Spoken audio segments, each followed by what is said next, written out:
ये है दुनिया का इकलौता मंदिर जहाँ पूजा होती है किसी देवता की नहीं बल्कि एक असुर की राहु देव की। उत्तराखंड की शांत घाटियों के बीच नदी के किनारे स्थित यह मंदिर जितना दुर्लभ है उतना ही रहस्यमयी भी।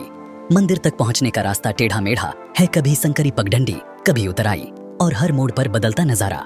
जैसे जैसे आप नीचे नदी की ओर उतरते जाते हो, मंडी का सारा इलाका पीछे रह जाता है और ऐसा लगता है कि आप किसी अदृश्य शक्ति के करीब खींचे चले जा रहे हो। इस मंदिर की कहानी समुद्र मंथन से शुरू होती है। जब देव दानव अमृत के लिए संघर्ष कर रहे थे, तभी राहु ने रूप बदलकर अमृत पिया। विष्णु भगवान ने उसका सिर अलग कर दिया, लेकिन अमृत की एक बूंद उसके गले तक पहुंच चुकी थी और इसी कारण उसका सिर अमर हो गया। मान्यता है कि अमृतपान के बाद राहु की ऊर्जा जहां जहां गिरी, उनमें से एक स्थान यही पठानी गांव भी है। यहीं से इस मंदिर की शक्ति और मान्यता जन्मी। बहुत पुराने समय में जब पांडव इस क्षेत्र से गुजर रहे थे, उन्होंने रात बिताने के लिए इसी जगह पर एक पड़ाव बनाया। उसी दौरान नदी के बीचों बीच एक दिव्य नाग आकार की शिला दिखाई दी आज, जिसे राहु शिला कहा जाता है। इसे एक संकेत मानकर पांडवों ने यहाँ राहु देव का प्रथम स्वरूप स्थापित किया। समय बीतता गया और एक समय ऐसा आया जब जगतगुरु आदिशंकराचार्य इस इलाके से गुजरे। कहते हैं कि यहाँ पर उन्हें राहु की तेज ऊर्जा का अनुभव हुआ। उन्होंने यहाँ रुककर मंदिर की पुनः स्थापना करवाई, क्योंकि मान्यता है कि शिव ही एकमात्र देवता है जो राहु जैसे ग्रहों को संतुलित कर सकते हैं। राहु को ऐसा ग्रह माना जाता है जो किसी को पल में अमीर बना दे, सब छीन कर गरीब भी, किसी की किस्मत बदल दे, ऊंचाई दिला दे या जीवन में अचानक उतराई भी ला दे। इसी अनिश्चित शक्ति के कारण यहाँ राहु शिव पूजा को अत्यंत प्रभावी माना जाता है।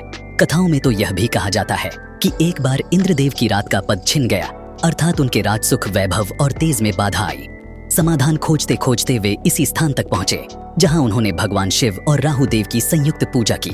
माना जाता है कि तभी उनका प्रभाव लौट आया। इसी घटना के कारण इस मंदिर में राहु शिव पूजा की परंपरा आज भी चलती है। मंदिर पहाड़ी शैली में बना है, पत्थरों और लकड़ी से तैयार एक सादा लेकिन शक्तिशाली ढांचा, जिसे देखकर लगता है कि पहाड़ खुद इसे संभाल रहे हों। मंदिर से कुछ ही कदम नीचे नदी में वह रहस्यमयी राहु शिला विराजमान है। भक्त मानते हैं कि इस शिला को प्रणाम कर और पानी को स्पर्श कर की गई सच्ची प्रार्थना राहु दोष, मानसिक भय, उलझने और जीवन की रुकावटें धीरे धीरे शांत कर देती है। यहाँ की ठंडी हवा, बहते पानी का स्वर और चारों ओर फैली शांति सब मिलकर ऐसा एहसास कराते हैं कि जैसे प्रकृति खुद आपको गले लगा रही हो। और सच कहूँ तो यह जगह सिर्फ एक मंदिर नहीं, एक अनुभव है जिसे शब्दों में नहीं, दिल से महसूस किया जाता है। अगर आप यहाँ आना चाहते हैं तो सबसे पहले ऋषिकेश से श्रीनगर पहुंचे। श्रीनगर से आगे पौड़ी लगभग 30 किलोमीटर की दूरी पर पड़ता है और पौड़ी से करीब 44 किलोमीटर आगे पठानी गांव में यह अनोखा राहु मंदिर स्थित है। यह पूरा रास्ता सक्रिय और घुमावदार पहाड़ी मार्ग से होकर गुजरता है। अगर आपको पहाड़ों में गाड़ी चलाने का अच्छा अनुभव है तभी स्वयं ड्राइव करें, अन्यथा बेहतर रहेगा कि आप अपने साथ एक अनुभवी चालक लेकर आएं। ऐसी ही जगहों की सच्ची जानकारी और यात्राओं के लिए हमारे चैनल लाइफ ऑफ उत्तराखंडी को सब्सक्राइब करें।